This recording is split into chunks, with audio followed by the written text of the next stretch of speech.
ආයිබෝවන් දුවේ පුතේ.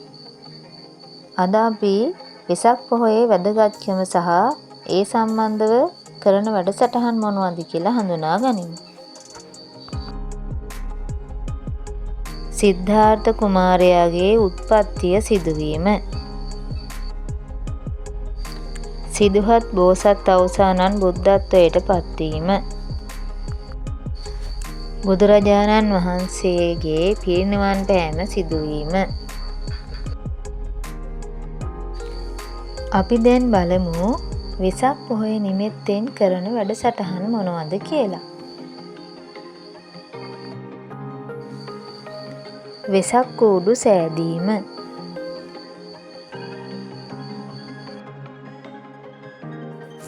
රට පුරා තොරන් නිර්මාණය කිරීම.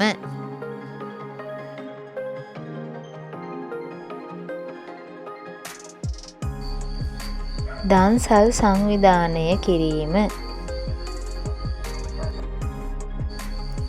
මරණයට කැපවුණු සතුන් නිදහස් කිරීම. පන්සල් යෑම. රුක් රෝපණ වැඩසටහන් ක්‍රියාත්මක කිරීම.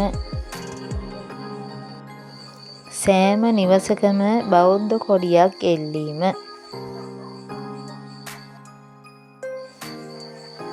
අටසිල් සමාදන් වීම. ඒ වගේම පොහොය දවස හරිම ලස්සනයි. අහසේ පුන් සඳ පායලා තියෙනවා. අවුරුද්දේ මල් වැඩිපුරම පිපෙන මාසය තමයි මැයි මාසය.